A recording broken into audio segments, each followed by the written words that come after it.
Chapter 8: The Global Reach of Wishes and the Inner Struggles. The unity that emerged from the conflict with the Order of the Enchanted Flame and the Spies had given a new impetus to the wish-making endeavors.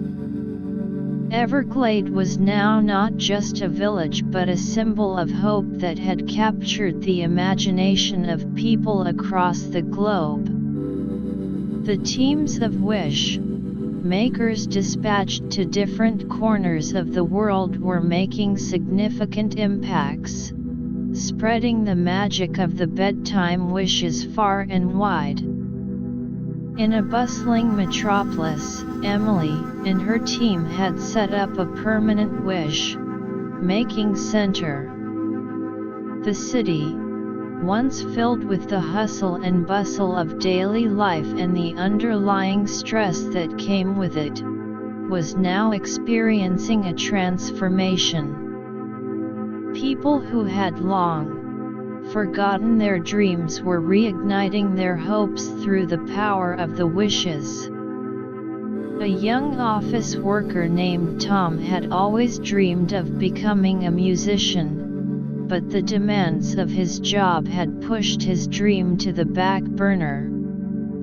After attending one of Emily's wish-making workshops, he crafted a wish to find the time and courage to pursue his musical passion. Within days, he was offered a part-time position at his workplace that gave him more free hours. He also found the confidence to start performing at local cafes, and his music was well received by the audience. In a rural community in a distant land, a group of wish-makers led by Leo was working on improving the agricultural situation. The area had been facing droughts and poor soil quality for years. The wish-makers crafted wishes for the soil to regain its fertility, for a more regular and adequate water supply, and for the farmers to have access to modern farming techniques.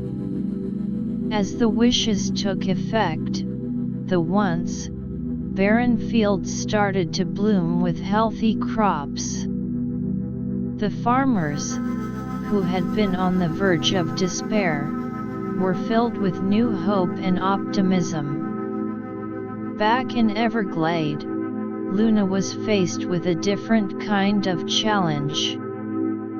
The constant influx of requests and the pressure to maintain the quality of the wishes were starting to take a toll on the wish-makers.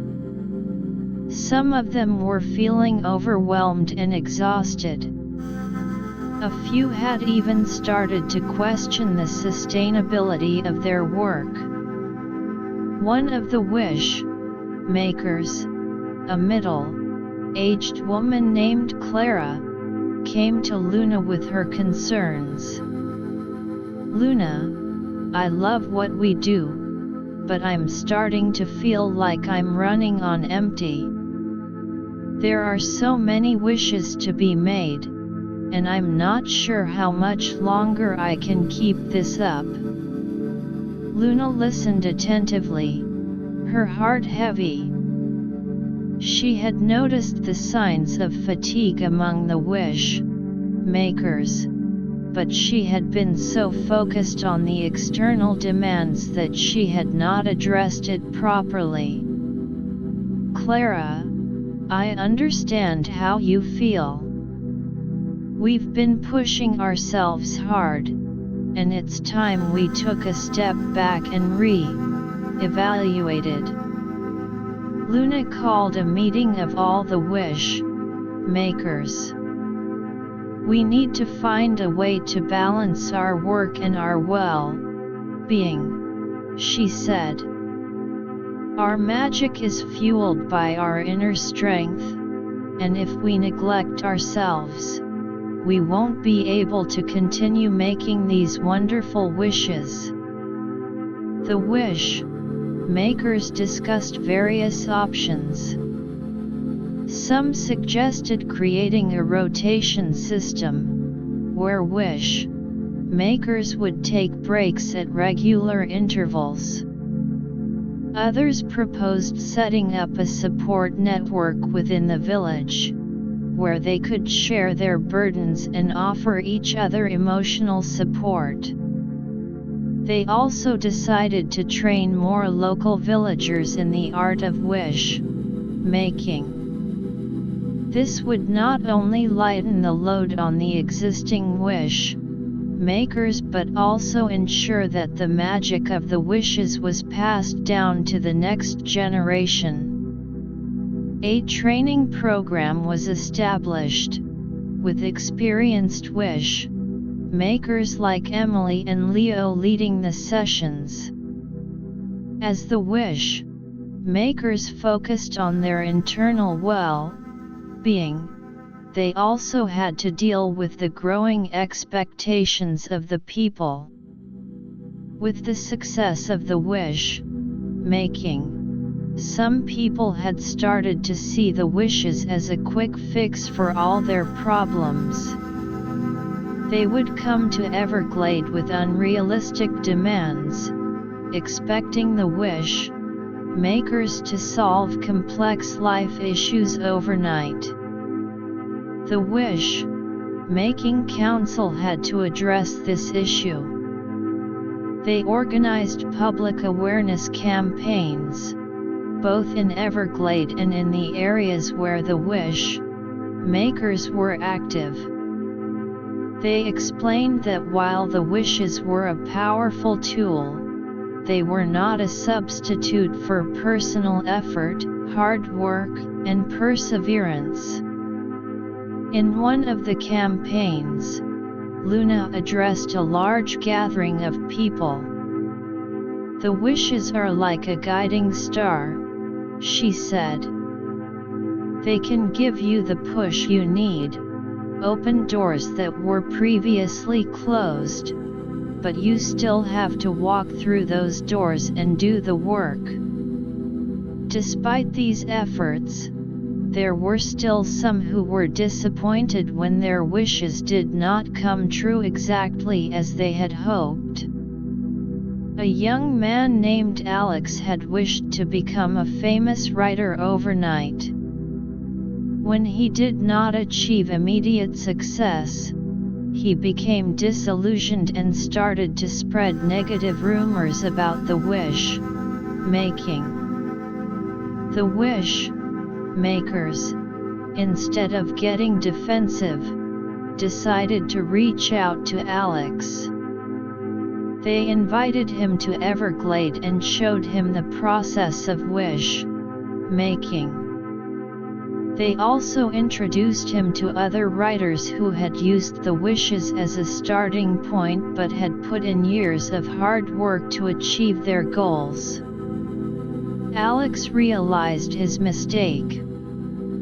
"I was being impatient," he said. "I now understand that the wishes are just the beginning. I need to put in the effort myself." He left Everglade with a new-found determination, and he started to write with more passion and dedication. In another part of the world, the wish making was having a profound impact on international relations. Two neighboring kingdoms that had been in a long-standing border dispute were influenced by the wish making. The wish makers, at the request of some peace-loving citizens from both kingdoms, crafted wishes for the leaders of the two kingdoms to have a change of heart and seek peaceful solutions. The wishes worked. The leaders of the two kingdoms agreed to sit down at the negotiating table. They began to have open and honest discussions, and soon, a peace treaty was on the verge of being signed.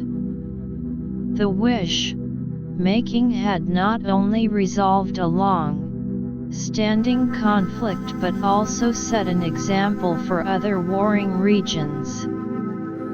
However, as the influence of the wish-making grew, it also attracted the attention of some powerful magical artifacts. In an ancient temple deep in the forest, there was a crystal that was said to have the power to either enhance or corrupt the magic of the wishes. A group of treasure hunters, lured by the rumors of the crystal's power, set out to find it. The treasure hunters, unaware of the true nature of the crystal, believed that they could use it to gain great power for themselves. They managed to locate the temple and retrieve the crystal. But as soon as they touched it, the crystal started to emit a strange, dark energy. The dark energy from the crystal began to spread, affecting the wishes that were being made in the nearby areas. Wishes that were meant to bring joy and hope started to turn into nightmares. A wish for a child to have a happy birthday party resulted in a series of accidents, and a wish for a couple to have a harmonious relationship led to constant arguments. Luna and the wish-makers soon realized that something was wrong.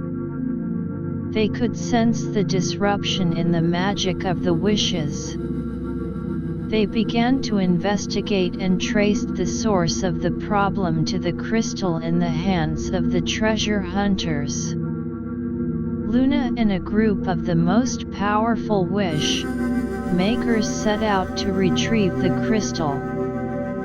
When they found the treasure hunters, they were in a state of chaos.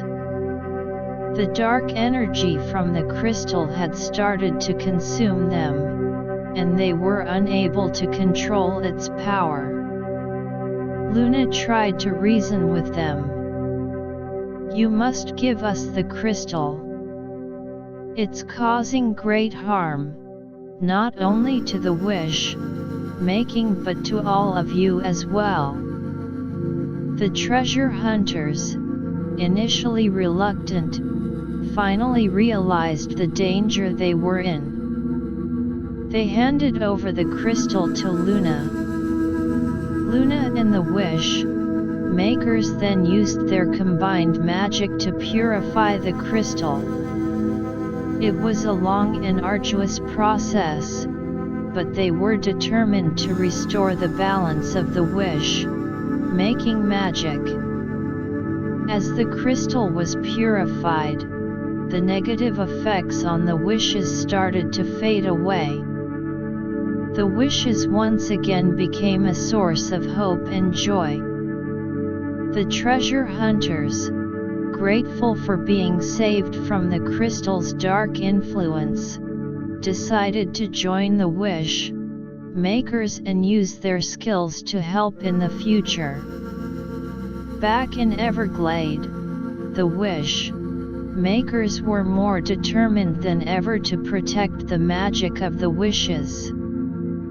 They knew that there would always be challenges, both from within and from external forces. But they were ready to face them, united in their mission to spread hope and positive change across the world.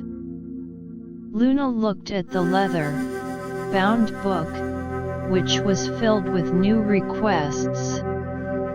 She knew that the journey of the bedtime wishes was filled with both wonder and danger. But with the strength of the wish-makers and the support of the people, she was confident that they could continue to make a difference in the world. As the night fell, Luna and the wish-makers prepared to send out another set of wishes, their hearts filled with hope and their minds focused on the good they could bring. Chapter 9: The Wish, Maker's Dilemma and the Path to Redemption. The successful purification of the crystal had restored the harmonious flow of the wish-making magic, but it also left the wish-makers with a sense of unease. They realized that there were many more unknown magical artifacts and forces out there that could potentially disrupt their noble cause. The incident served as a wake-up call, prompting them to take more proactive measures to safeguard the magic of the wishes. In Everglade, Luna called for an emergency meeting of the Wish-Making Council. The council members, along with the lead wish-makers, gathered in the council chamber, a room filled with shelves of ancient tomes on magic and a large, round table at its center. "Ladies and gentlemen," Luna began, her voice serious, "the crystal incident was a close call. We can't afford to be caught off guard like this again.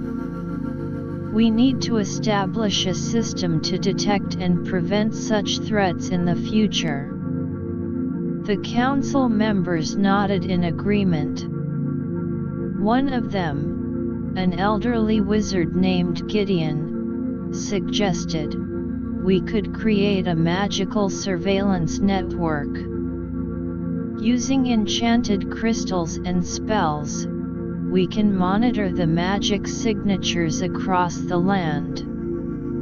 Any unusual or dark magic fluctuations would then be immediately detected." Another council member, a young and bright-eyed witch named Serafina, added, "We should also strengthen our knowledge of ancient magical artifacts. There are likely many more like the one we just encountered, and if we know their properties in advance, we can better prepare ourselves." The wish-makers spent the next few days implementing these suggestions. Gideon led a team in creating the surveillance network. They placed enchanted crystals at strategic locations around Everglade and in the areas where the wish-making had a significant impact. These crystals were attuned to the unique magic signature of the bedtime wishes and could sense any disruptions or foreign magic. Meanwhile, Serafina and a group of scholars delved into the ancient tomes in the village library. They studied the history of magical artifacts, their creation, and the potential dangers they posed. Their research was painstaking, as many of the tomes were written in archaic languages that required careful translation. As they worked on strengthening their defenses, the wish-makers also faced an internal dilemma. The training program for new wish-makers was going well, but there was a growing debate about the criteria for accepting new members. Some of the more experienced wish-makers believed that only those with a pure heart and a strong magical aptitude should be allowed to join. Others thought that as long as a person had a genuine desire to help and was willing to learn, they should be given a chance. A heated discussion broke out during one of the training sessions. Marcus, an experienced wish-maker, argued, "We can't just let anyone into this sacred practice. The magic of the wishes is too powerful and too important. If we allow those with impure motives or weak magical abilities, it could lead to disaster. A young trainee named Lily countered, "But everyone has the potential to do good. We were all beginners once. If we don't give people a chance, how will they ever learn and grow?" Luna, who had been observing the discussion, stepped in. "Both of you have valid points. The magic of the wishes is indeed a sacred trust. But we also need to remember that our goal is to spread hope and positive change. We should have a balance. We can start with a probationary period for new members. During this time, we can assess their character, their dedication, and their ability to handle the magic." The wish makers agreed to Luna's proposal. They revised the training program to include a more structured probationary phase. New trainees were now required to complete a series of tasks and projects under the supervision of experienced wish makers. Their actions and intentions were closely monitored, and only those who proved themselves worthy would be fully inducted into the wish-making community. While these internal matters were being resolved, the influence of the bedtime wishes continued to grow. In a far-off desert kingdom, the wish-makers had been working on improving the water supply. The kingdom had been relying on scarce oases for water, and the population was constantly at risk of drought. The wish-makers crafted a series of wishes that led to the discovery of underground water sources. They also wished for the development of advanced water conservation techniques and the construction of an efficient irrigation system. As a result, the desert kingdom was transformed. Greenery began to sprout in the arid landscape, and the people's lives improved significantly. However, not all the news was positive. In some areas, there were still pockets of resistance to the wish-making. A group of traditionalists in a mountain village believed that the wish-making was interfering with the natural order of things. They argued that people should rely on their own efforts and the blessings of the old gods, not on the new-fangled magic of the wish-makers. The wish-makers, upon learning of this, decided to visit the village. They wanted to understand the concerns of the traditionalists and find a way to bridge the gap. When they arrived, they were met with suspicion and hostility. Luna, using her gentle and diplomatic skills, addressed the villagers. "We understand your concerns. Our wish-making is not about replacing your beliefs or the natural order. It's about adding an extra layer of hope and assistance. We want to work with you, not against you." The village elders listened intently. One of them, an old man named Elder Thaddeus, said, "We have lived by our traditions for generations. We are afraid that your magic will disrupt the balance that we have maintained." Luna replied, "We can show you how the wish making can complement your traditions. For example, we can wish for a bountiful harvest in a way that respects the cycles of nature and your religious practices. The wish makers then demonstrated their magic in a way that was in tune with the village's traditions. They crafted a wish for the purification of a sacred spring that was believed to have healing properties. As the wish took effect, the spring water became clearer and its healing powers seemed to intensify. The villagers were amazed. They began to see that the wish making could exist with their traditions. Slowly but surely, the resistance in the village began to fade, and the wish makers were welcomed as allies. Back in Everglade, the surveillance network detected an unusual magic signature. Gideon and a team of wish makers rushed to the location, which was a dilapidated castle on the outskirts of a forest. As they approached the castle, they could feel a dark and menacing presence. Inside the castle, they found a group of dark sorcerers.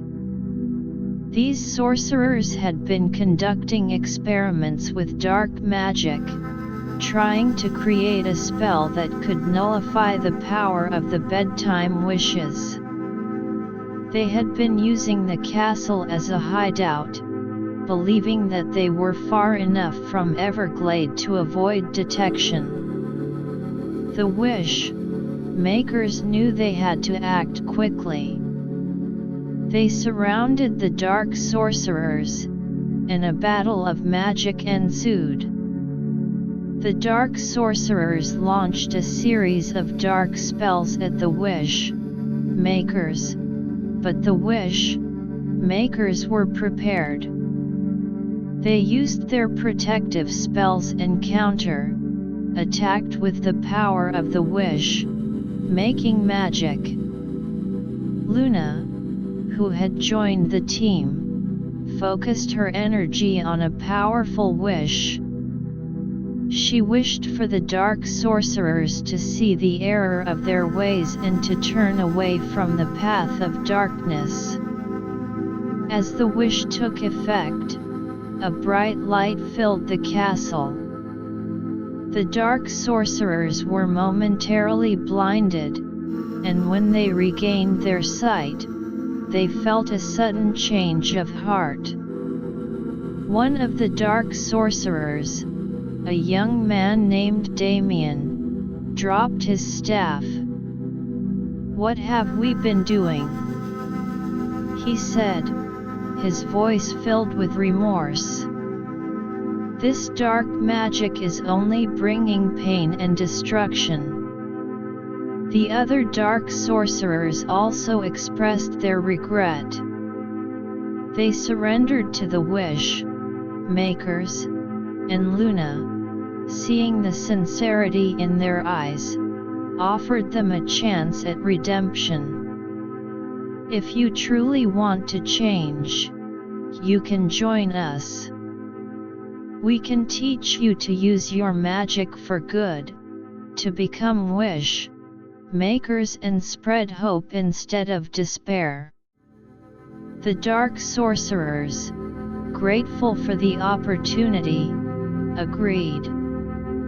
They were taken back to Everglade, where they began a long process of rehabilitation. They were taught the values of the wish making, the importance of pure intentions, and the proper use of magic. The incident at the castle was a turning point. It not only strengthened the resolve of the wish makers but also added new members to their ranks. The wish making community was growing, and with it, the reach and impact of the bedtime wishes. As the days passed, the wish makers continued their work. They fulfilled wishes across the land, from small villages to large kingdoms.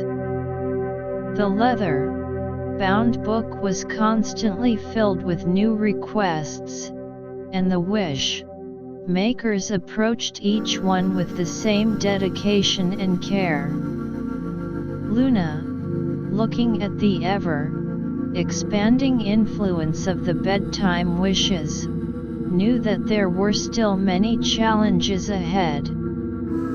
But she was confident in the strength and unity of the wish-making community. The path to redemption for the dark sorcerers was just one example of how the power of the wishes could transform even the most broken of souls. As the sun set over Everglade, casting a warm glow over the village, Luna and the wish makers prepared for another night of wish-making. They knew that the world was filled with both hope and darkness, but they were determined to be the light that banished the shadows. The magic of the bedtime wishes was a force for good, and they were committed to spreading it far and wide, one wish at a time. Chapter 10: The Wish-Making Legacy and the Final Test. The inclusion of the reformed dark sorcerers into the wish-making community brought with it a new dynamic. The once dark mages, now eager to prove their redemption, brought with them unique skills and knowledge of darker magic, which, when harnessed correctly, could enhance the wish-making process. However, their presence also stirred some unease among the more traditional wish-makers. Damien, one of the reformed sorcerers, was determined to fit in. He spent his days studying the ways of the wish-makers, learning the importance of pure intentions and the positive use of magic. "I want to make up for all the harm I've caused," he told Luna one day. "I know my past actions were wrong, and I'm committed to using my magic for good now." Luna smiled at him. "I believe in you, Damien. But it will take time for everyone to fully trust you. Keep working hard, and your efforts will be recognized." As the wish-makers continued their global mission, they received a rather unusual request.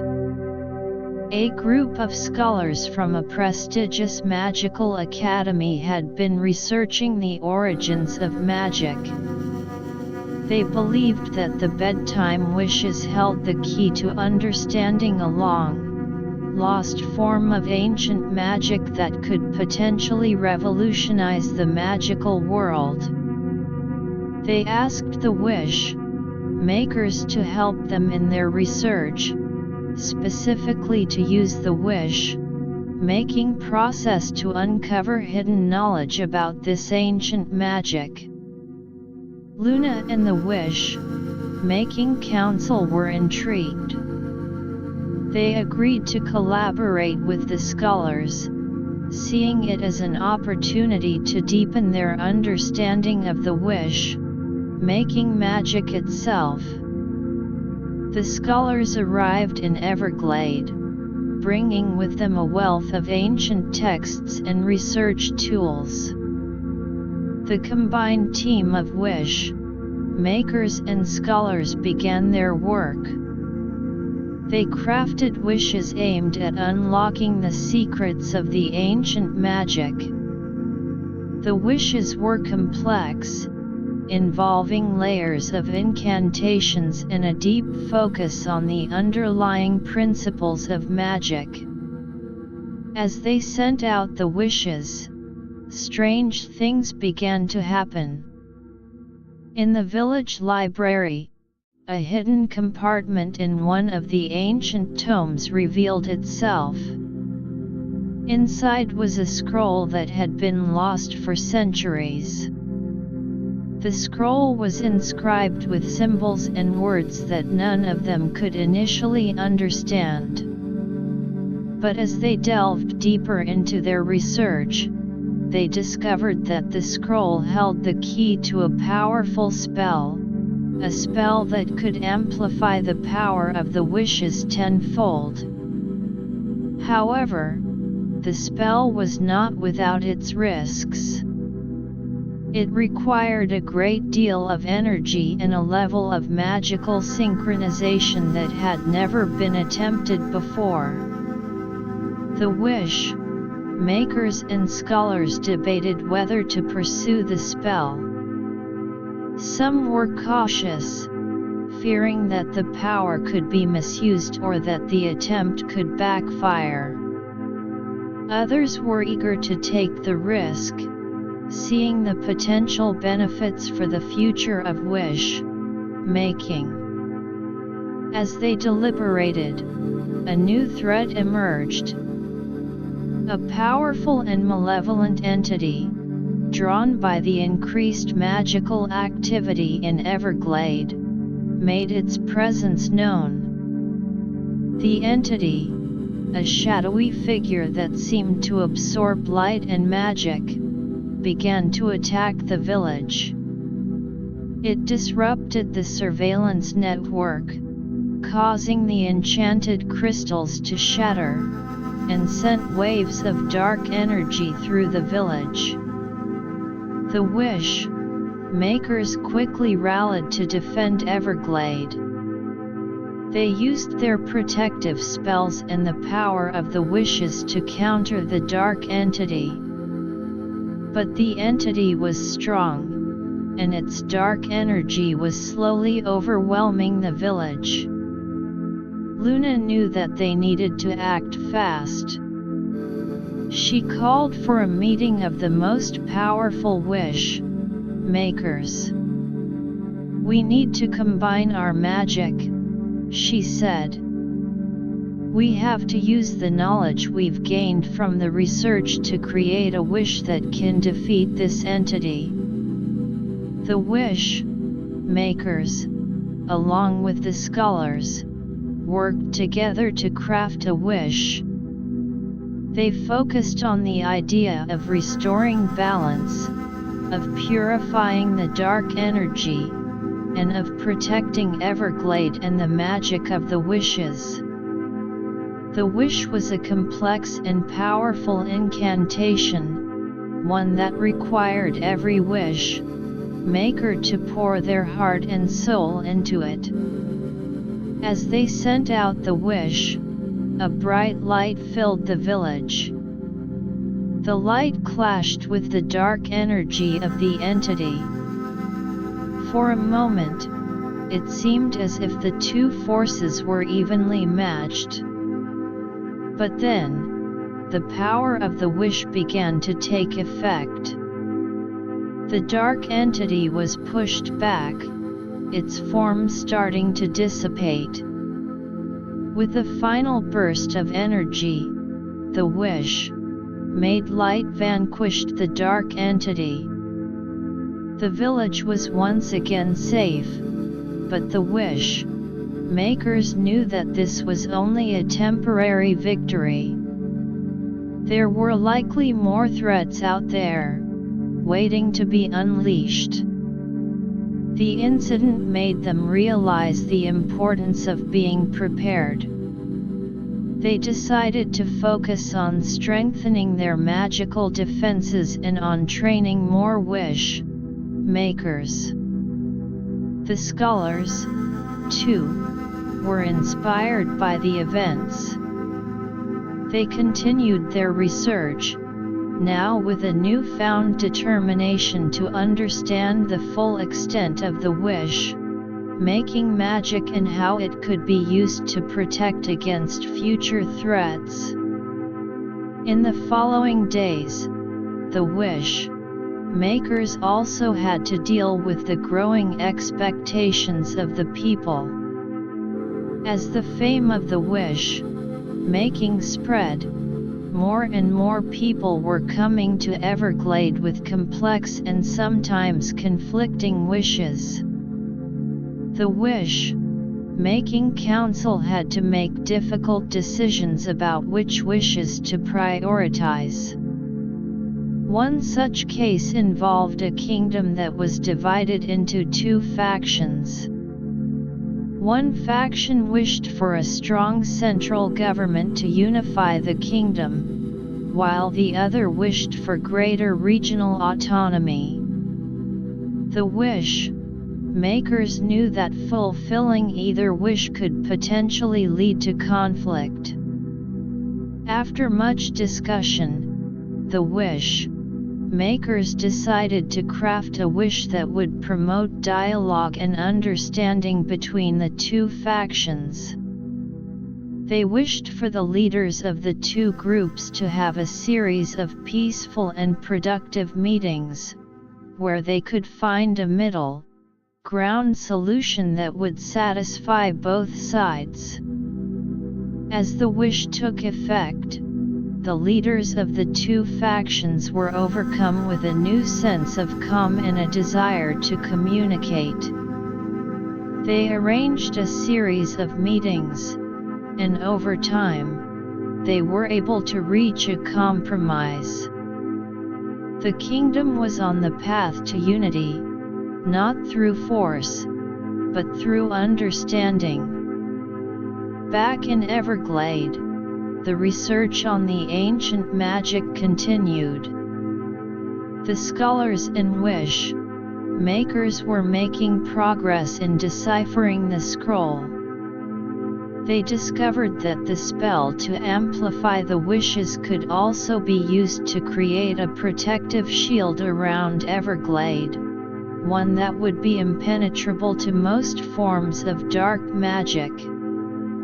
However, to activate the spell, they needed a rare magical ingredient, the heart of a phoenix. The phoenix was a mythical creature, said to be almost extinct. But the wish makers were not deterred.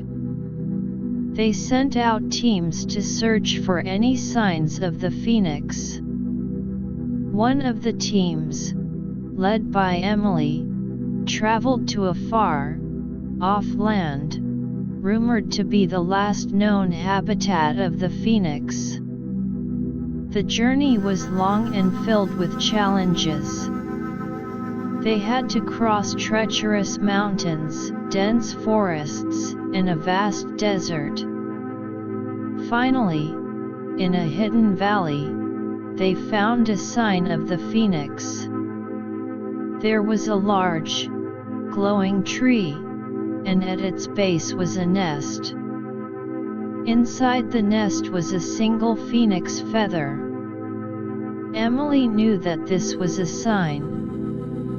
They carefully collected the feather, hoping that it would be enough to activate the spell. Back in Everglade, the scholars and wish makers prepared to use the feather to activate the spell.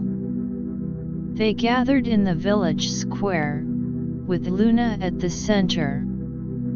As Luna held the feather and began to chant the incantation from the scroll, the other wish makers added their magic to hers. The air around them crackled with energy.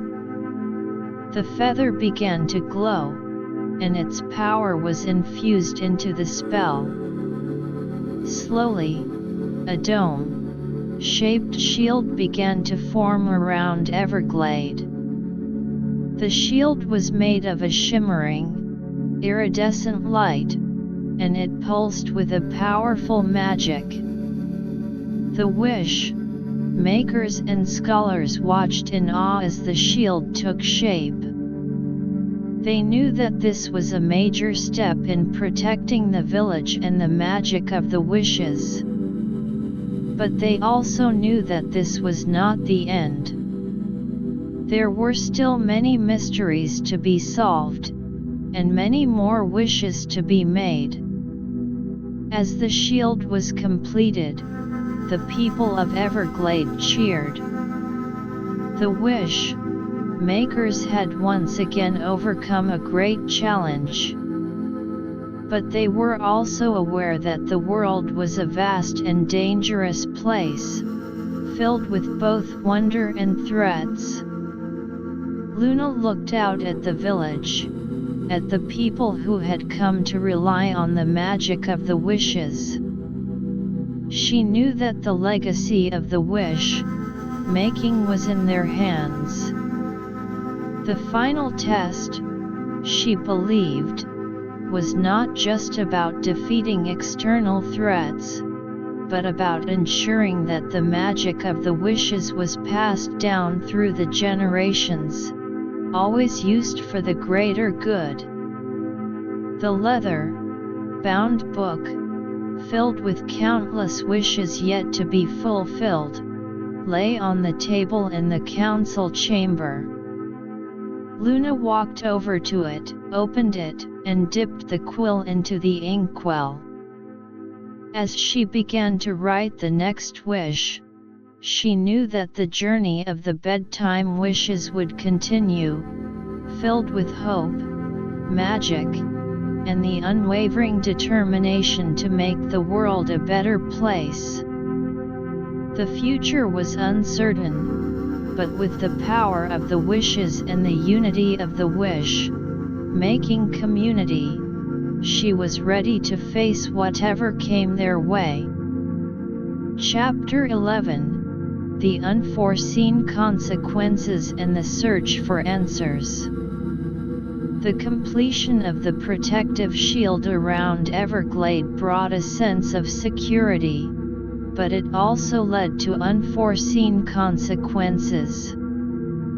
The shield, while a remarkable feat of magic, had disrupted the natural flow of magic in the surrounding areas.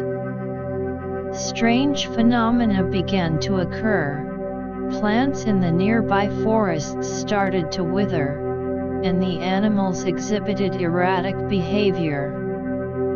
The wish makers, alarmed by these developments, immediately launched an investigation.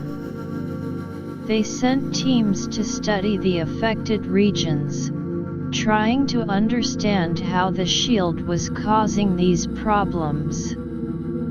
One of the teams, led by Damien, who was eager to prove his worth, delved deep into the magical readings around the shield's perimeter.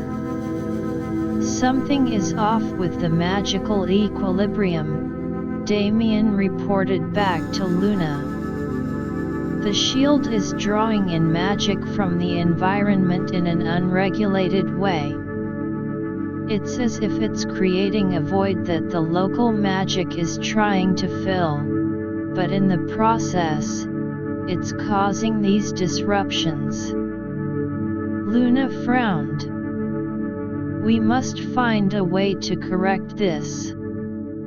Our intention was to protect, not to cause harm."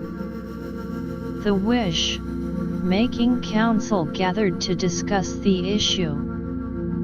They realized that they had been so focused on creating a powerful defense that they had overlooked the potential impact on the ecosystem. As they debated possible solutions, another problem emerged. The increased magical activity in Everglade, combined with the shield's disruption of the magic flow, had attracted the attention of a powerful and reclusive wizard named Zephyr. Zephyr had lived in isolation for centuries, studying ancient magic in a hidden tower. He saw the events in Everglade as a threat to the balance of magic in the entire realm. Zephyr arrived in Everglade, his presence announced by a swirling gust of wind. He was a tall, imposing figure, his long white beard and robes billowing in the wind. "What have you done?" he thundered as he approached Luna and the wish makers. "Your meddling has upset the very fabric of magic in this land." Luna stepped forward, trying to remain calm. "We were trying to protect ourselves and the magic of the wishes. We didn't realize the consequences it would have on the surrounding areas." Zephyr scoffed. "Ignorance is no excuse. You should have been more cautious. Now, you must fix this before it's too late." The wish makers knew that they needed Zephyr's help. They asked him to join their efforts to find a solution. Zephyr, after some hesitation, agreed. He had a vested interest in restoring the balance of magic, and he recognized that the wish makers, despite their mistakes, had good intentions. Together, they began to research possible solutions. They studied ancient tomes, looking for any mention of similar magical disruptions and how they were resolved. Zephyr's knowledge of ancient magic proved invaluable. He found a reference to a spell that could realign the magic flow, but it required a powerful and rare magical artifact, the Orb of Harmony. The Orb of Harmony was said to have the power to balance all forms of magic. It was hidden in a long, lost temple deep in the enchanted forest. The wish makers, along with Zephyr, prepared for a dangerous journey to retrieve the orb. The enchanted forest was filled with all manner of magical creatures and traps. As they entered, they were immediately surrounded by a group of mischievous sprites. The sprites, known for their love of playing tricks, began to throw small magical projectiles at the group. Luna used her magic to create a protective barrier.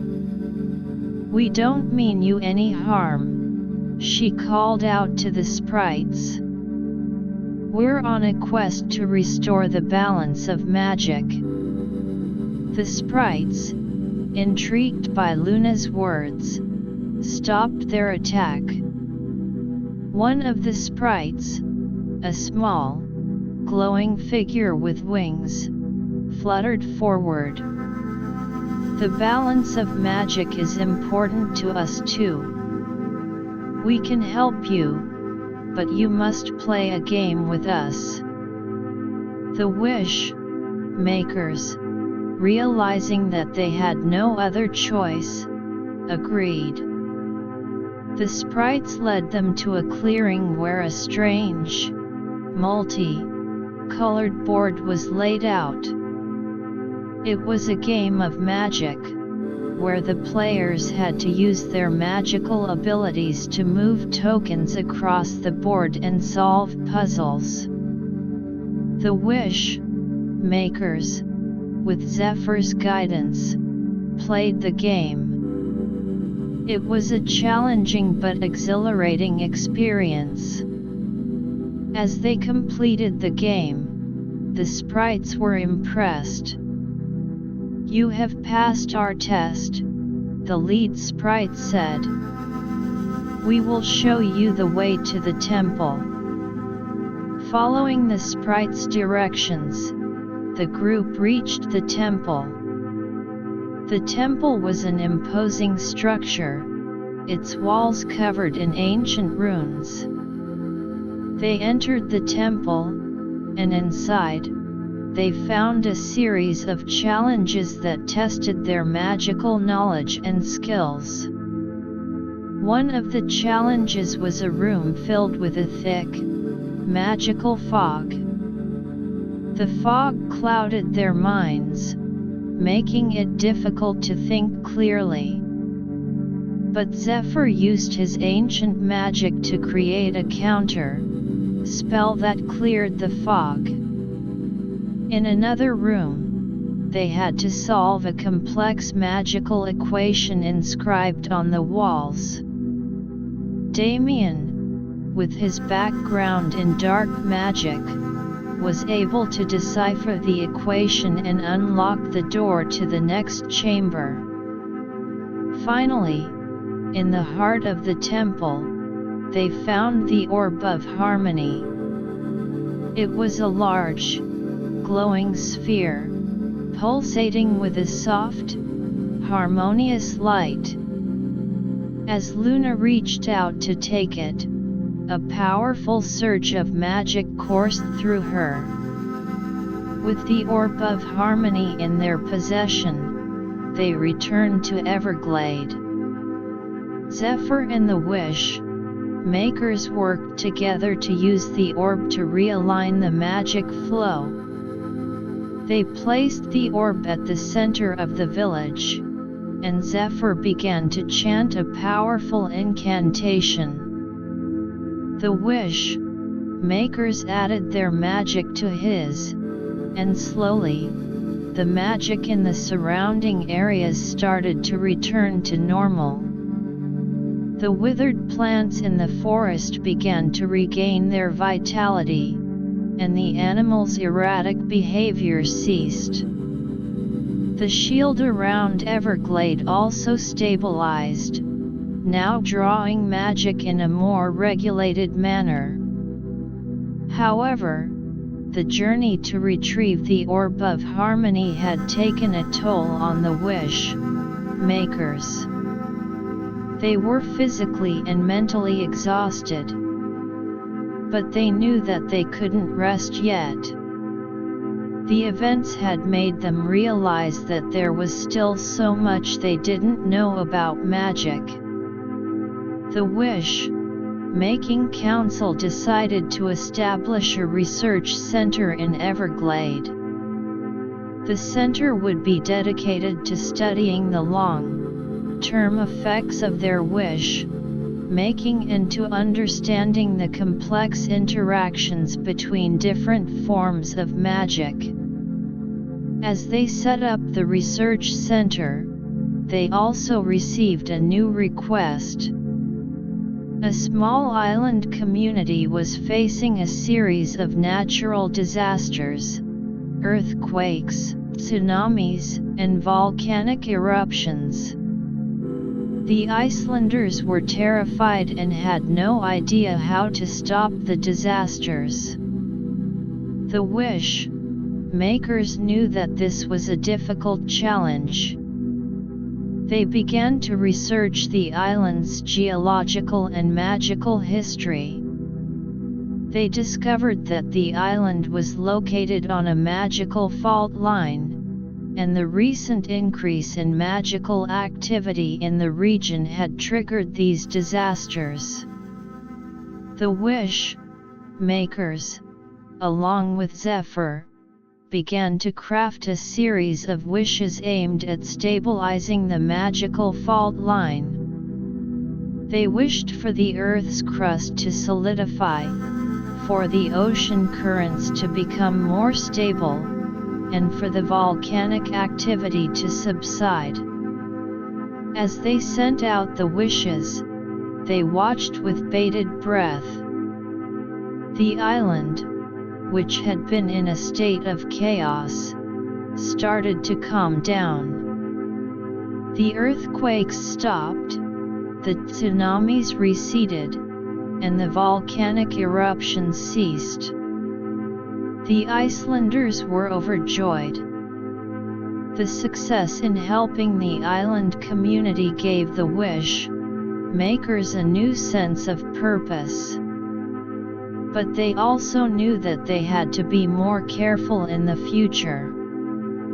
The events had taught them that with great magical power came great responsibility. Luna, looking at the research center being built, knew that this was a new chapter in the story of the wish-making. They had to balance their desire to help others with the need to understand the full implications of their magic. The leather-bound book, still filled with wishes from all over the world, awaited their attention. As the sun set over Everglade, the wish-makers gathered in the village square. They reflected on their journey so far, the challenges they had faced, and the lessons they had learned. They knew that there were more challenges ahead, but they were determined to continue their mission. The magic of the bedtime wishes had the power to change lives, but only if they used it wisely. Luna opened the leather-bound book, ready to start the next set of wishes, with a newfound sense of caution and determination. The future of the wish-making was in their hands, and they were ready to face whatever came their way. Chapter 12: The Web of Destiny and the Reckoning of Magic. The establishment of the research center in Everglade marked a new era for the wish-makers. It became a hub of activity, filled with scholars, mages, and wish-makers alike, all dedicated to understanding the complex nature of magic and its interaction with the wish-making process.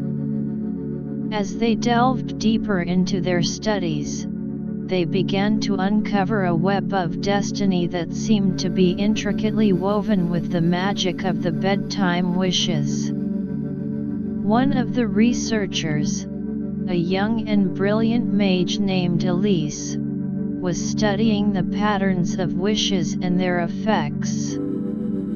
She noticed that certain wishes, when combined, had a cumulative effect that went beyond what was initially intended. It's as if these wishes are part of a larger plan, she told Luna. There are connections between them that we've never fully explored. Luna was intrigued. Can you explain more? How do these connections work? Elise showed Luna a large parchment filled with diagrams and notes. Look, when we granted the wish for the kingdom's leaders to find a peaceful solution, it also influenced the trade routes in the region. This, in turn, affected the economies of neighboring kingdoms.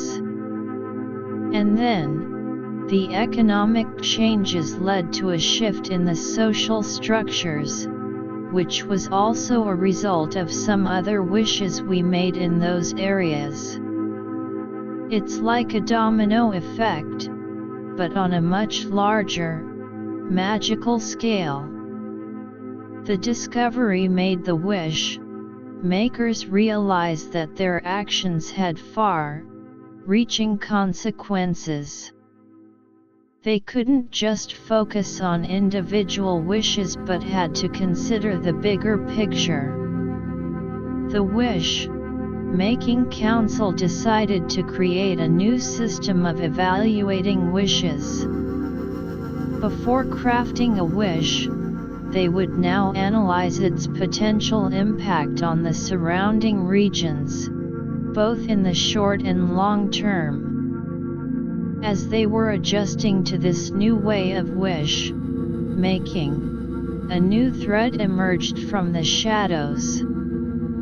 A group of dark cultists, envious of the power and influence of the wish-makers, had been secretly plotting against them. They believed that the wish-making was disrupting the true order of the world, as they saw it, and that the wish-makers were arrogant in their use of magic. The cultists had been conducting dark rituals in a hidden cave, trying to summon a powerful demon.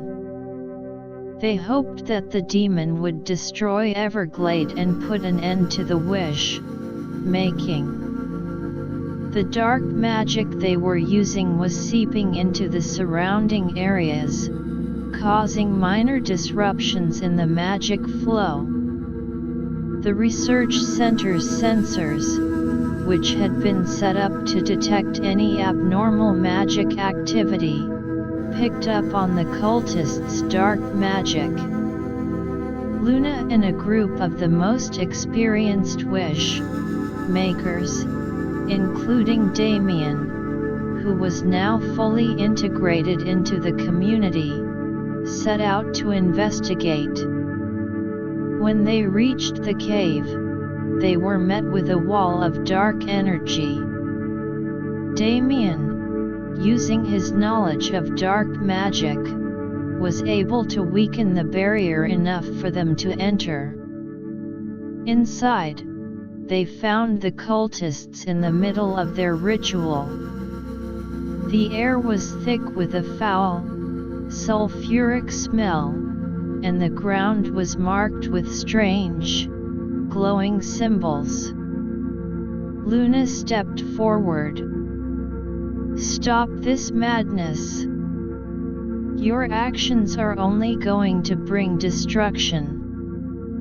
The leader of the cultists, a tall, gaunt man with a wild look in his eyes, laughed. "You're the ones who are bringing destruction. Your wish-making is an abomination. The world will be better off without you." A battle of magic ensued. The wish-makers launched spells of light and protection, while the cultists countered with dark, corrosive magic. Damien, determined to prove that he was now on the side of good, used his dark magic skills to turn some of the cultists' spells against them. As the battle raged, the cultists managed to complete their ritual. A large, menacing demon emerged from a swirling portal. Its eyes glowed red, and it let out a deafening roar that shook the cave. The wish-makers knew that they were in for a tough fight. Luna quickly devised a plan. "We need to work together to weaken the demon. Damien, you try to disrupt its connection to Theist's cult dark magic. The rest of us will focus on attacking its physical form." The wish-makers launched a coordinated attack. Luna used a powerful wish-based spell that created a shield of pure, positive energy around the demon, slowly weakening its dark power. The other wish-makers sent bolts of light magic at the demon, while Damien worked on severing the dark energy cords that were feeding the demon's power from the cultists. The demon fought back fiercely. It breathed fire and lashed out with its massive claws. One of the wish-makers was injured in the attack, but they refused to give up. With a final, concentrated burst of magic, Damien was able to break the connection between the demon and the cultists. Luna then used a wish to seal the demon back into the portal from which it came. The portal closed, and the cave fell silent. The cultists, now without their summoned demon, surrendered. Luna, looking at the defeated cultists, felt a sense of pity. Your misguided beliefs led you down this dark path. But there is still hope for redemption. You can join us and learn the true nature of magic and its proper use. Some of the cultists, realizing the error of their ways, agreed. They were taken back to Everglade to begin the process of rehabilitation. The incident with the cultists and the demon made the wish makers more aware of the power that was being wielded against them. They decided to strengthen their defenses even further. They upgraded the protective shield around Everglade, making it more resistant to dark magic. They also increased the training of the wish makers, focusing on combat magic and how to counter dark spells. In the meantime, the research center made another significant discovery. They found that the magic of the bedtime wishes was linked to the emotions of the people. When a wish was made with a pure and strong emotion, it was more likely to have a powerful and positive effect. This discovery led to a new approach in wish making. The wish makers started to spend more time understanding the emotions behind the wishes. They would talk to the petitioners, listen to their stories, and help them focus their emotions in a way that would enhance the wish-making process. A young girl named Lily came to Everglade with a wish. Her village had been struck by a mysterious illness, and she wished for a cure. Luna sat down with Lily, listening to her story.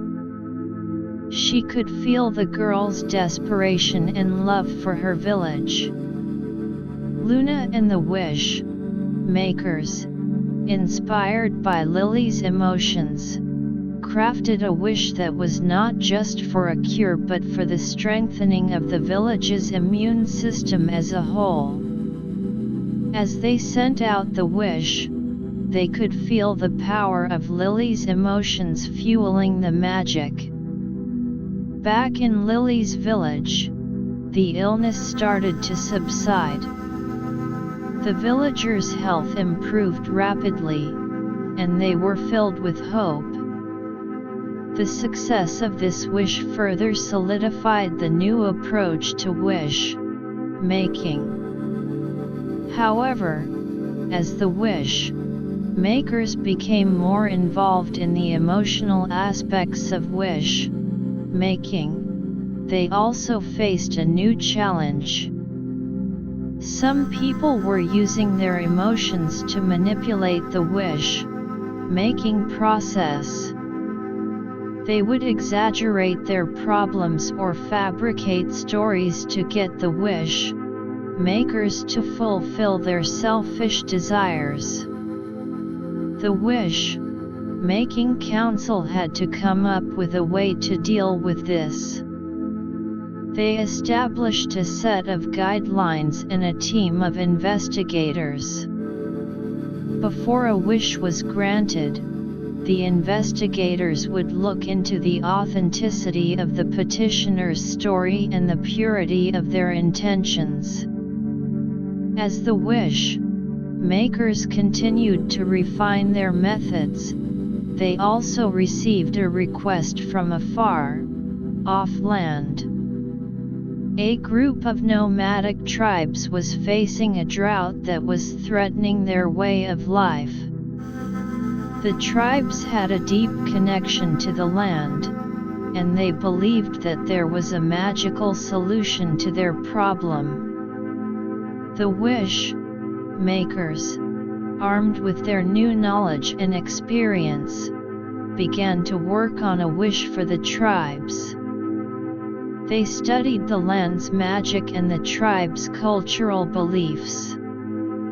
They crafted a wish that would not only bring rain but also restore the balance of the land's magic, which had been disrupted by years of overgrazing and natural disasters. As they sent out the wish, dark clouds gathered over the nomadic lands.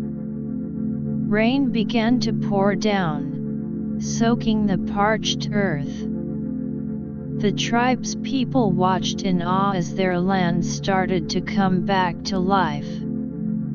Grass began to sprout, and the rivers that had dried up were once again filled with water.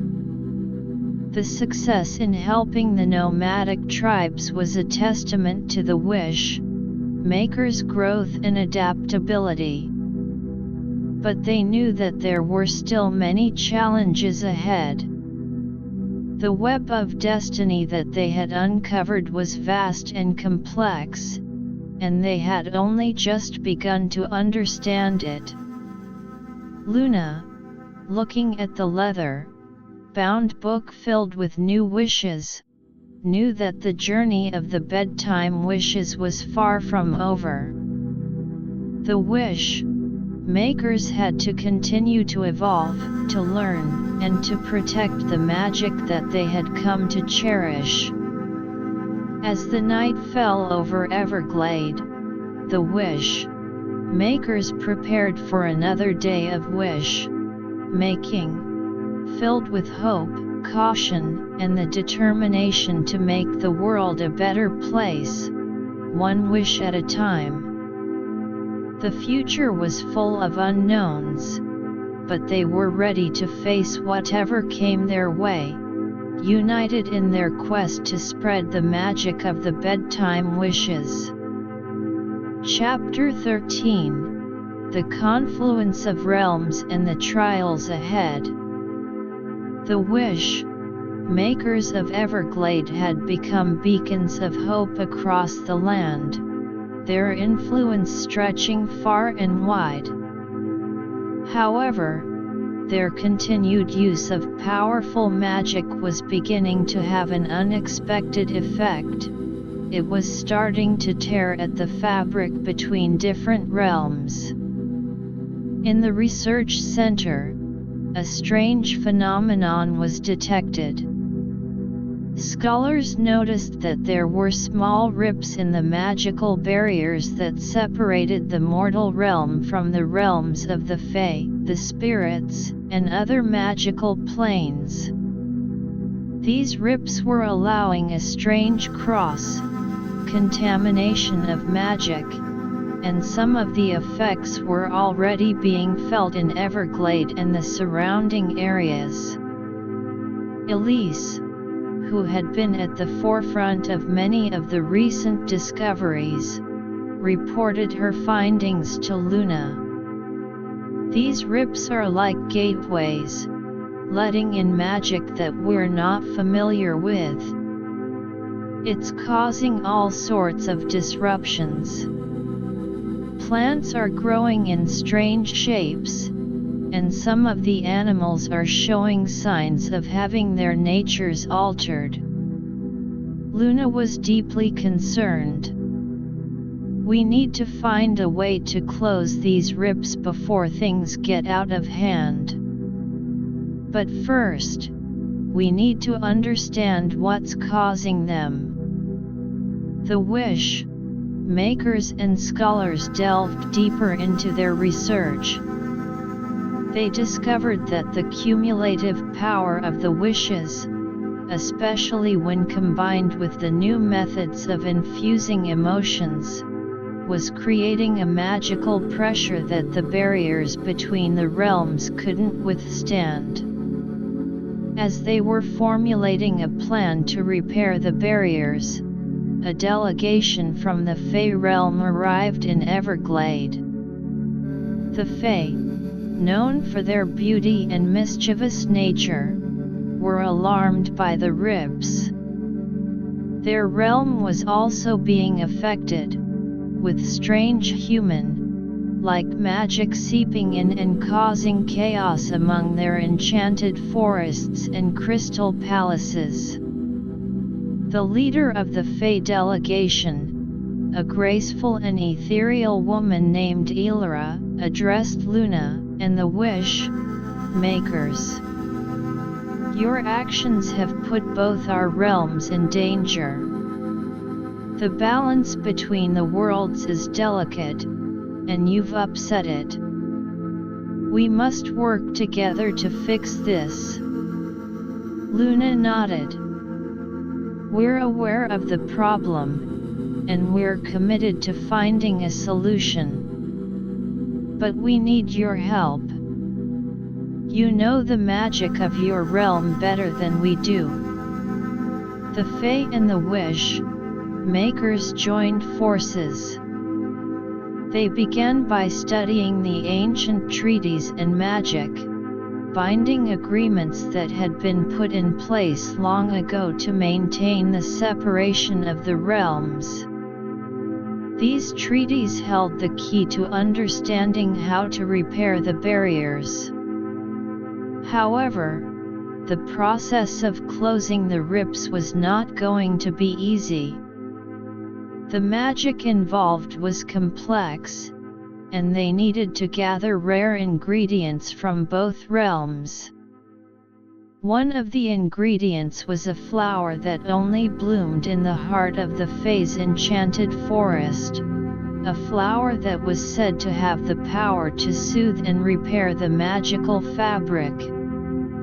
Another was a crystal from a deep, underground cave in the mortal realm, a crystal that could focus and channel the magic needed for the repair.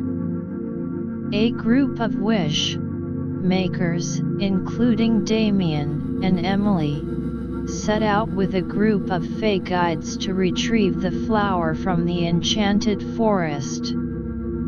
The forest was a place of wonder and danger. Glowing trees with silver, blue leaves towered above them, and strange, iridescent creatures flitted among the branches. As they made their way deeper into the forest, they encountered a group of protective spirits. These spirits, in the form of large, winged lions, blocked their path. "You intrude upon sacred ground," one of the spirits roared. "What is your purpose?" Emily stepped forward. "We're here to save both our realms. The barriers between the worlds are torn, and we need the flower that grows here to repair them." The spirits, after some deliberation, decided to let them pass, but they warned the group to be careful. The flower was guarded by a powerful enchantment, and any wrong move could set off a magical trap. The group finally reached the location of the flower. It was a magnificent sight, a large, golden-hued bloom that seemed to pulsate with a soft, otherworldly light. But as they approached, the enchantment activated. A series of illusions and magical obstacles appeared in their path. Damien used his knowledge of magic to dispel the illusions, while Emily and the Fae guides helped to navigate through the physical obstacles. After a tense moment, they were able to retrieve the flower. Meanwhile, Another group was on a quest to find the crystal in the mortal realm's cave. The cave was dark and filled with dangerous creatures. But with their combined magic, they managed to reach the crystal. It was a large, faceted gem that glowed with a deep, purple light. With the ingredients in hand, the wish makers and the Fae returned to Everglade. They began the arduous process of repairing the ribs. Elira and Luna led the incantation, with the other wish makers and Fae adding their magic to the spell. The flower was crushed and its essence mixed with the power of the crystal. As the spell was cast, a bright, multi-colored light filled the air around the ribs. Slowly, the ribs began to close, the magical fabric between the realms knitting itself back together. But just as they were about to complete the repair, a new problem arose. A powerful dark force, drawn by the large-scale magical activity, emerged from one of the remaining small ribs. It was a shadowy figure, its form constantly shifting, and it was intent on stopping the repair and causing further chaos. The wish makers and the Fae quickly rallied to face this new threat. They launched spells at the shadowy figure, but its dark magic seemed to absorb and deflect their attacks. Luna realized that they needed to change their approach. We can't fight it with brute force. We need to find a way to weaken its connection to the dark realm. Damien, thinking quickly, remembered some ancient dark magic rituals that could sever the ties between a dark entity and its source. He shared his idea with the group. If we can disrupt its connection to the dark realm, it will lose its power. The wish makers and the Fae worked together to create a counter spell. They used the last of the flower's essence and the remaining power of the crystal to fuel the spell. As they chanted the incantation, a beam of pure, white light shot towards the shadowy figure. The light hit the figure, and it let out a screech. Its form began to flicker as its connection to the dark realm was severed. With a final burst of energy, the shadowy figure dissipated, and the last of the ribs closed. The realm repair was a success, but it had taken a toll on the wish makers and the Fae. They were exhausted but relieved. The experience had also strengthened the bond between the two groups. The Fae, impressed by the wish makers' determination and resourcefulness, decided to offer their continued support in the future. As Everglade returned to a state of relative normalcy, the wish makers faced another challenge closer to home. The influx of new knowledge and the recent events had caused a rift among the wish makers themselves.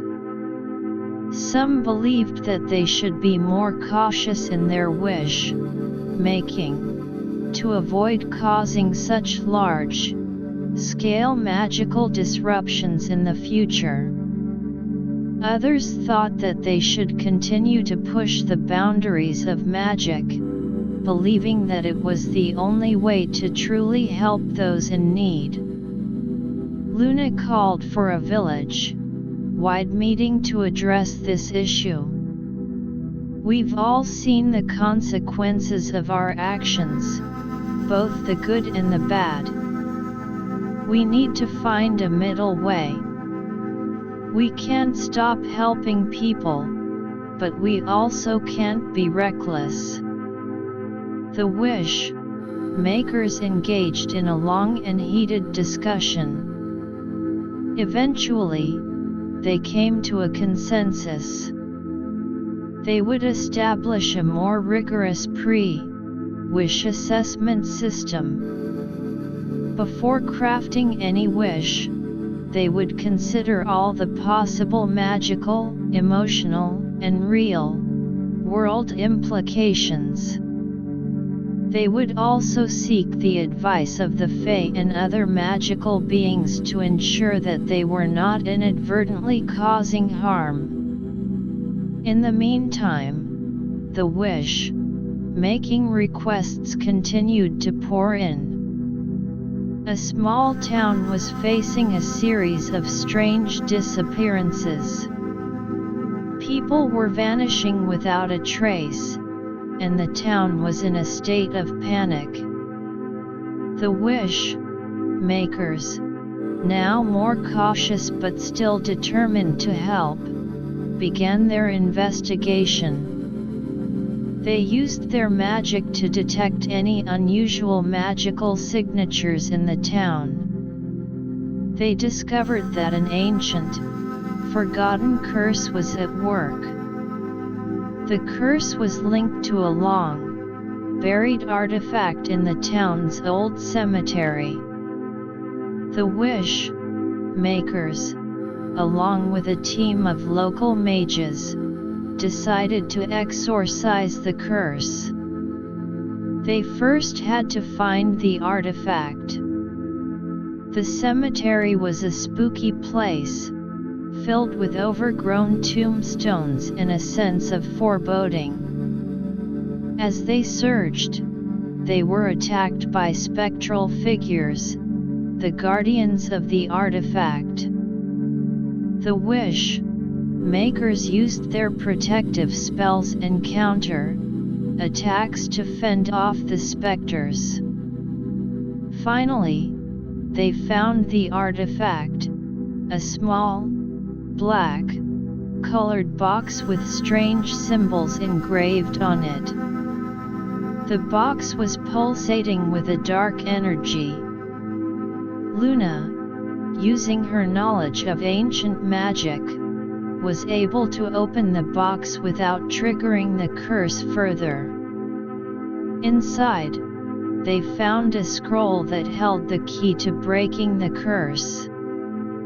The scroll was written in an ancient language that they had to decipher. With the help of the scholars in Everglade, they were able to read the scroll and craft a wish to break the curse. As they sent out the wish, a bright light filled the town. The curse was broken, and the missing people were returned safely. The town was once again filled with joy and relief.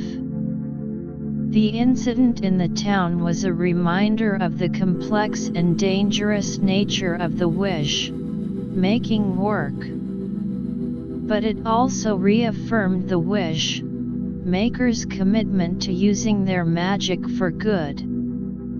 Luna, looking at the leather-bound book filled with new wishes, knew that the challenges would never end.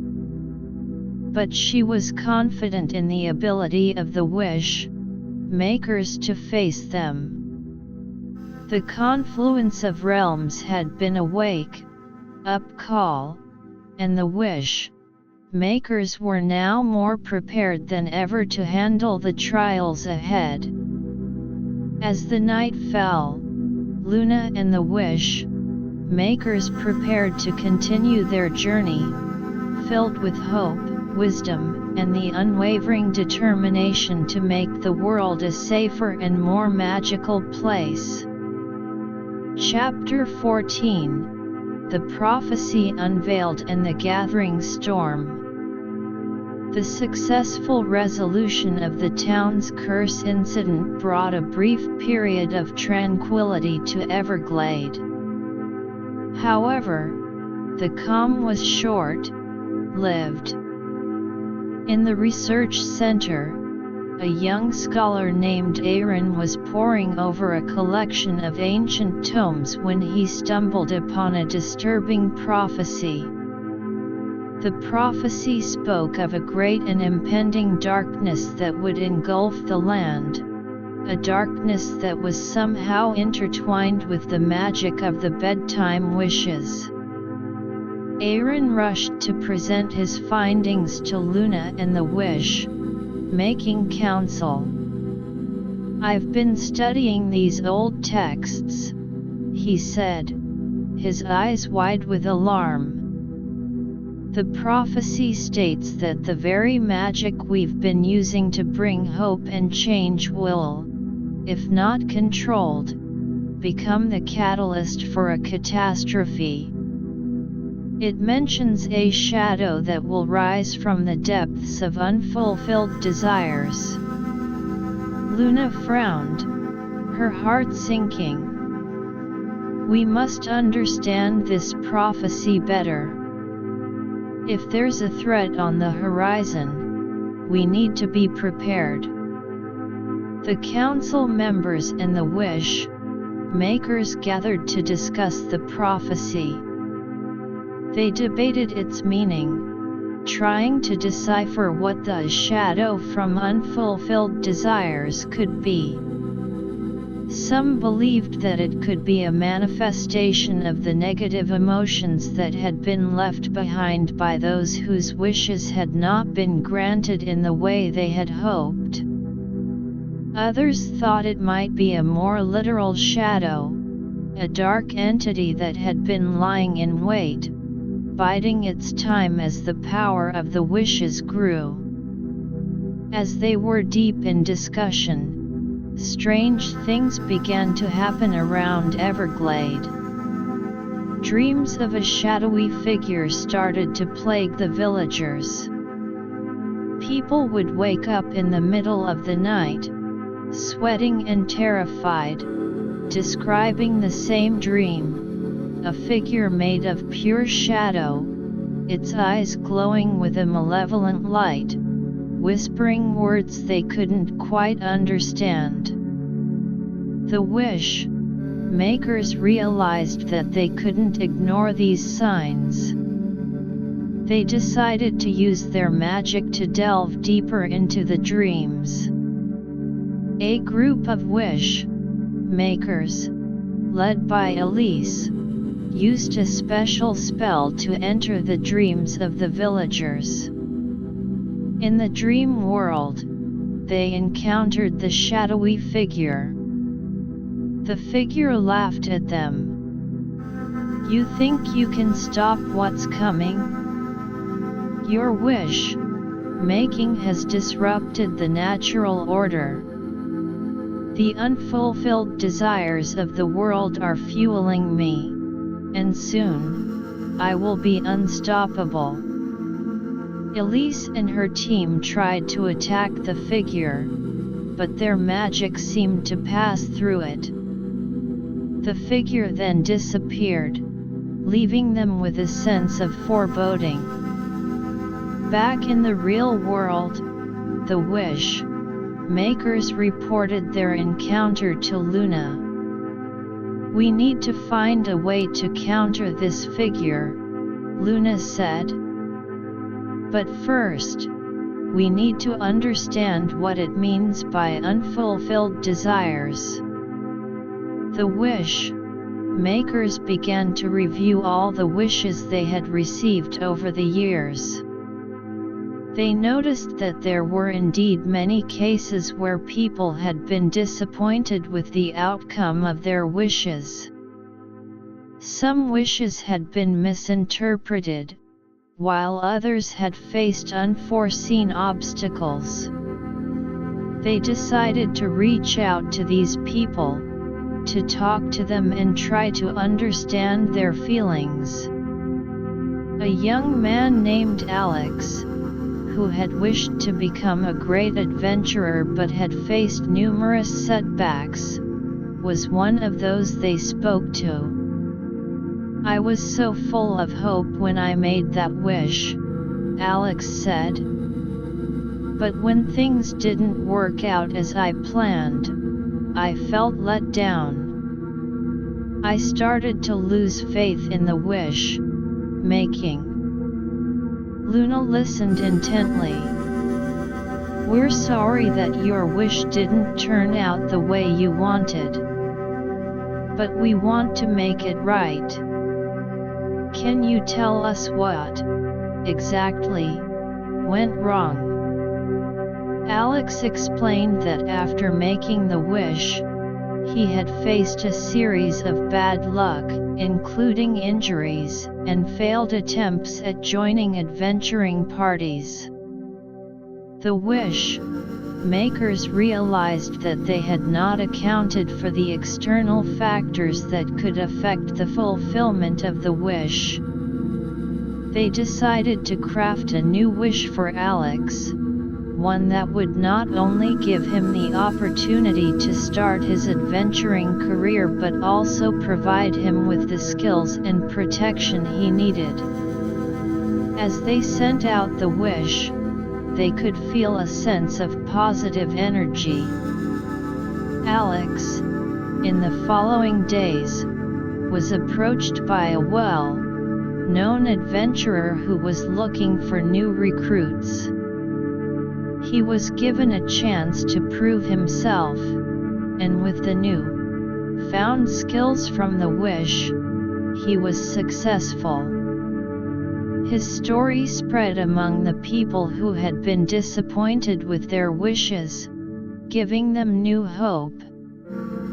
But the wish makers knew that this was just a start. They needed to address the larger issue of unfulfilled desires. They decided to create a system where they would follow up on wishes, to ensure that they were being fulfilled in the best possible way. As they were working on this, the shadowy figure continued to make its presence felt. It started to disrupt the magic in the surrounding areas. Wishes that were being made were starting to go awry, with unexpected and sometimes harmful consequences. A wish for a prosperous harvest in a nearby village instead led to a plague of pests. The wish makers knew that they had to act quickly to stop the figure. They began to research ancient spells and counter magic that could be used against the shadowy figure. In their research, they discovered that the figure was not an ordinary entity. It was a construct of dark magic, formed from the collective unfulfilled desires of the world. To defeat it, they needed to create a wish that would purify these unfulfilled desires, turning them into positive energy. But crafting such a wish would require an enormous amount of magic and the cooperation of all the wish makers.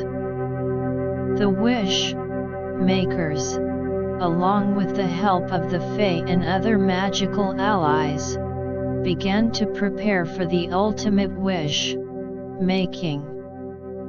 They gathered in the village square, where they set up a large, magical circle. The circle was inscribed with powerful runes and symbols that would help focus and amplify their magic. Luna stood at the center of the circle. "This is our greatest challenge yet. We need to pour all our magic, all our hope, and all our determination into this wish. We can't let the shadowy figure win." The wish makers and their allies joined hands, forming a chain of magic. Luna began to chant the incantation for the wish. The words were ancient and powerful, and as she spoke, the other wish makers added their voices, their magic flowing into the circle. The magic in the circle grew stronger, a bright, white light filling the area. But as they were in the middle of the incantation, the shadowy figure appeared. It tried to disrupt the wish, sending waves of dark energy towards the circle. The wish makers held their ground. Damien, using his knowledge of dark magic, created a barrier to deflect the dark energy. The Fae, with their enchanting magic, added a layer of protection to the circle.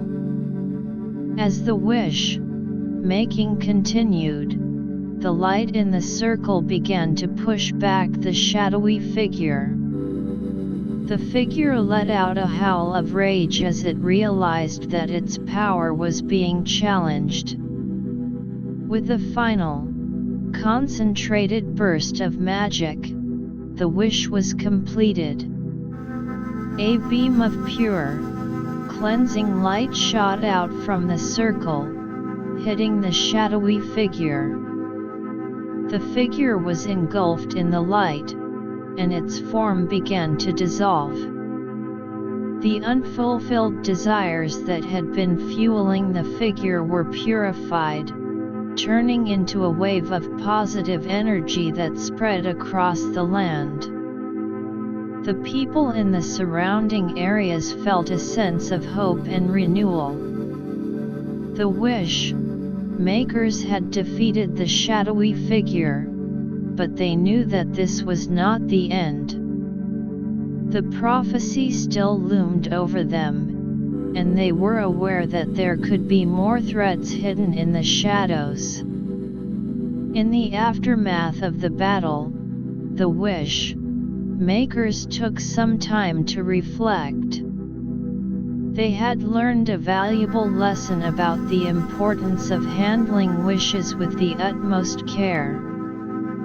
They decided to further refine their wish-making process, to ensure that they were not creating more problems than they were solving.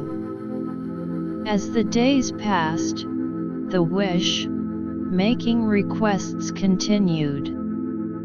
A group of artisans in a distant city wished for a way to showcase their work to a wider audience. The wish makers, now more cautious and experienced, crafted a wish that created a magical marketplace that transcended the boundaries of the physical world. Artisans from all over the land could display their work, and customers from far-off places could visit the marketplace using magic. The success of this wish brought joy to the artisans and further enhanced the reputation of the wish makers. But Luna and the wish makers knew that they had to be vigilant. The prophecy had warned of a gathering storm, and they were determined to be ready for whatever came their way. Luna looked at the leather-bound book, its pages filled with new wishes.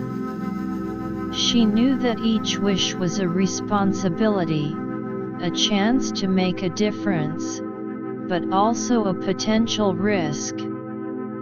As the night fell over Everglade, the wish makers prepared for the future, filled with a sense of purpose, caution, and the unwavering spirit to face any challenge that awaited them. The journey of the bedtime wishes was far from over, and they were ready to write the next chapter, one that would be filled with hope, magic, and the constant struggle to maintain the balance between the power of the wishes and the well-being of the world.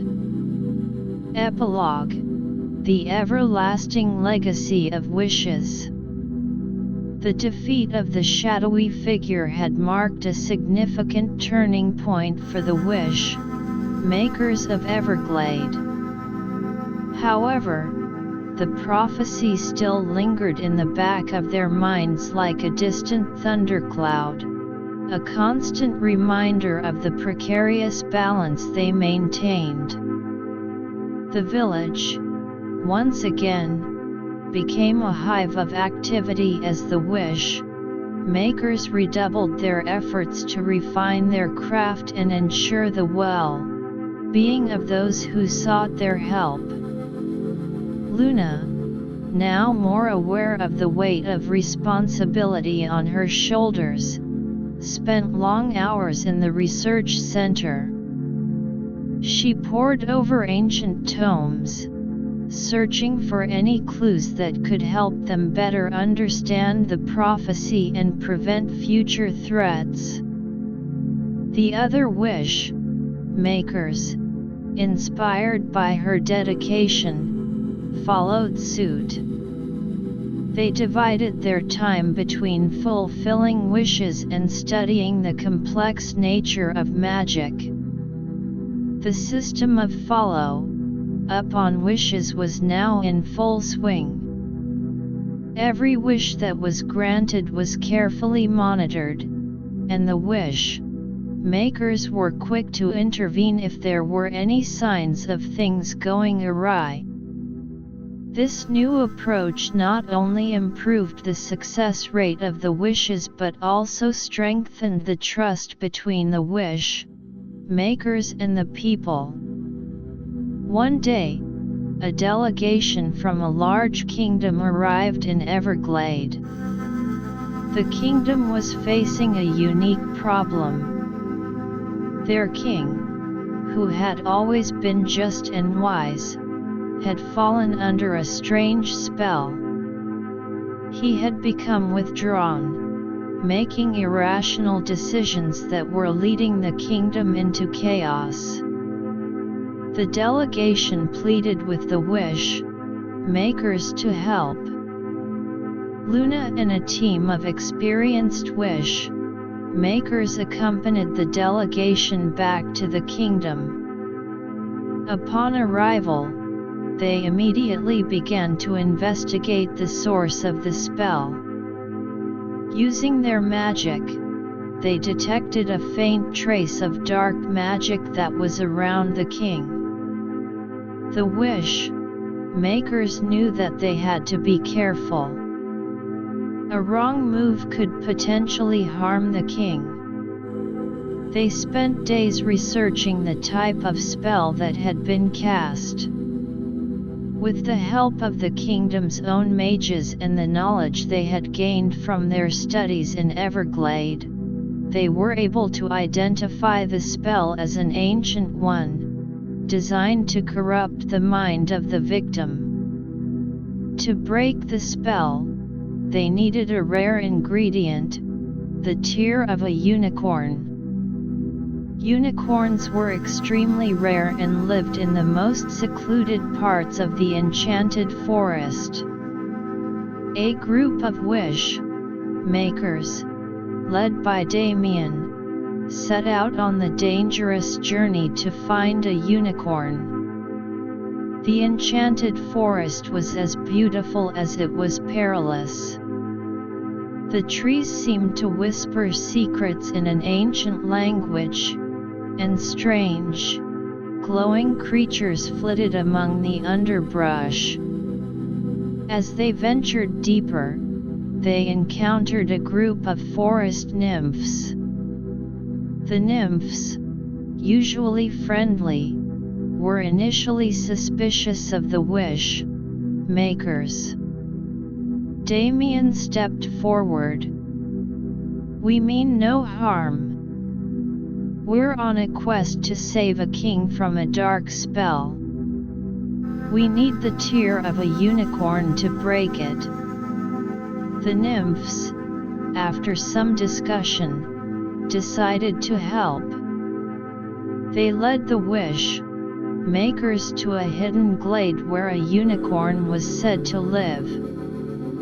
The unicorn, a magnificent creature with a single, spiraled horn and a coat as white as snow, was grazing peacefully. The wish-makers approached the unicorn slowly, showing their peaceful intentions. Damien explained their mission to the unicorn. The unicorn, after listening intently, shed a single tear. The tear, which glowed with a soft, iridescent light, was the key to breaking the spell. Back in the kingdom, Luna and the other wish-makers prepared to use the unicorn's tear. They gathered around the king, who was lying in a stupor. Luna held the tear in her hand and began to chant a powerful incantation. The other wish-makers added their magic to hers, and slowly, the dark spell began to weaken. The king's body started to tremble, and a dark mist began to seep out of him. With a final burst of magic, the spell was broken. The king woke up, his eyes clear and his mind restored. He was filled with gratitude towards the wish-makers. "You have saved my kingdom and me," he said. "I will forever be in your debt." This incident further solidified the reputation of the wish-makers as protectors and healers. Word of their deeds spread far and wide, and more people from different corners of the world came to Everglade seeking help. As the years passed, the wish-makers of Everglade became an integral part of the world's fabric. Their influence extended to every realm, from the smallest villages to the grandest kingdoms.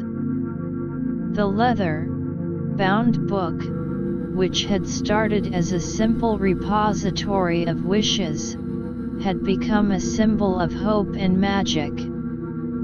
Luna, now an elder, looked back on the journey with a sense of pride and fulfillment. The wish-makers had faced numerous challenges, from the early days of simple wish-making to the battles against dark forces and the delicate balance of realms. But through it all, they had remained true to their mission of using magic for good. One day, a young girl named Maya came to Everglade. She had heard stories of the wish-makers since she was a child and was eager to learn from them. Luna, seeing the spark of magic and the pure heart in Maya, took her under her wing. As Luna taught Maya the ways of wish-making, she realized that it was time to pass on the legacy. The wish-makers had established a strong foundation, but the future belonged to the next generation. Maya, along with a group of other young apprentices, was trained in the art of wish-making, the importance of responsibility, and the need to constantly study and understand the ever-evolving nature of magic. The prophecy, though still a mystery in many ways, no longer haunted them with the same sense of fear. The wish-makers had learned that as long as they remained vigilant, used their magic with wisdom and compassion, they could face any threat. The village of Everglade had grown into a large, prosperous town. The research center had expanded, becoming a place of learning for mages and scholars from all over. The protective shield around the town, which had been strengthened over the years, not only protected against dark magic but also served as a symbol of the wish makers' commitment to safeguarding their community. In the heart of the town, a large monument was erected. It was inscribed with the names of all the wish makers who had contributed to the cause over the years. The monument was a reminder of the sacrifices, the hard work, and the unwavering spirit of those who had dedicated their lives to making the world a better place through the power of wishes. As the seasons changed, the wish-making continued. The wish-makers fulfilled wishes of all kinds, from helping a young artist find inspiration to bringing peace to war-torn regions. Each wish was a thread in the tapestry of hope that they were constantly weaving. One night, as Luna sat by the window of her cottage, looking out at the town, she felt a sense of peace.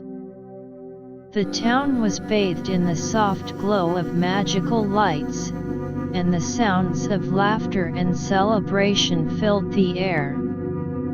The leather-bound book, now in the hands of the new generation of wish-makers, was open on the table, ready to receive new wishes.